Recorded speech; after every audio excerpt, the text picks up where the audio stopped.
yes. Well, the backstory is that I never knew anything about the fire service. Just being a city, came up in Baltimore City and didn't have volunteers, but my father always admired the way a fire engine sound.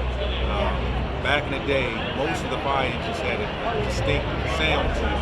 And that's because it was an engine that was called a Detroit diesel engine, and it had a distinct sound. And I remember as a kid, my father would say, "Hey, stop, listen to that engine." And you could hear that fire engine responding to a fire, but it had a distinct diesel engine sound.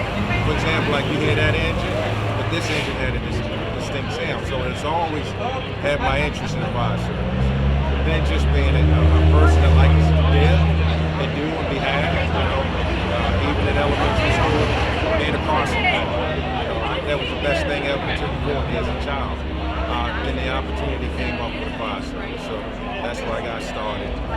Went through the ranks, from the pump operator to lieutenant captain, battalion chief, battalion commander, division chief, deputy chief, assistant chief, interim chief, and I had the privilege of coming down to Richmond to present on civil unrest because I was in charge of the city on the civil unrest in Baltimore.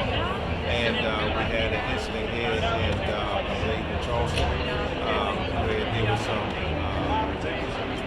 unrest there, and the city wanted to get some training. So I came down to Richmond to do some training on civil unrest. And as a result, I learned the secret. Richmond is a secret, it's an awesome city.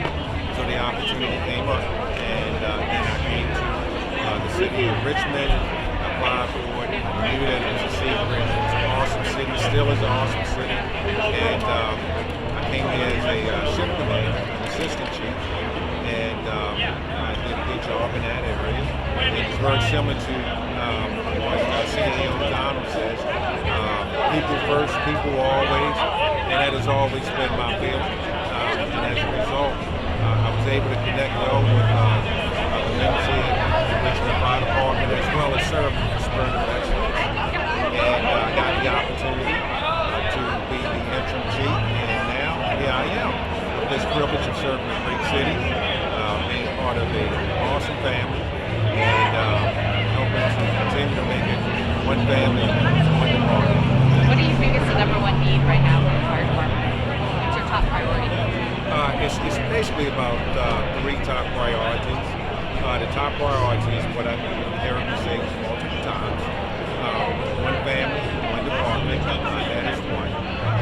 Number two is to make sure that we're supporting the mayor's pillars.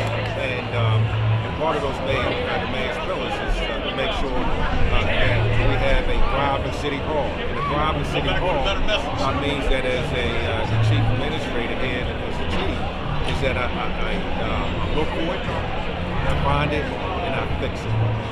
And that is part of it, as well as a thriving neighborhoods, making sure that every time we get the call, we're being as efficient as we can be, getting to the responses as fast as we can. That's priority number two. And priority number three is really tell our story, and that's another pillar of the mayor. We want to let everyone know that they have firehouses, fire stations in the community, that they're willing to serve, that they're part of the community, and that these are the good things that we're doing in behalf of the community. So that's my three priorities. Do you have enough staff? I mean, how's staffing? Do you have to do more recruiting, or is everything good on that end? Well, we're going to do some recruiting now. We do have some vacancies, and we've already posted those vacancies, and we're looking forward to bringing in some additional personnel. You said your number one priority is, forgive me, I don't remember the language, but one human. Yes, if we refer to it as one family, one department.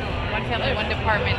What's the backstory on that? Was there maybe some fractioning within the department? No. That's the beauty of the Richmond Fire Department. Is that, as you can see, even here today, there were multiple off-duty firefighters and fire chiefs here, and we want to make sure we continue to do that as one family, one department. And especially once you have that one family, one department, now we can really focus on the primary focus in the primary mission is to support the pillars.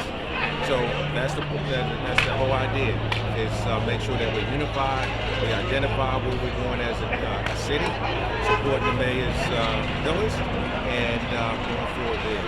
Anything else you want to say? Yes, it is. That it is a privilege to be here. It's a privilege to serve in the city of Richmond. We have a great city. We look forward to making the fire service a better fire department, and continue to serve with the spirit of excellence.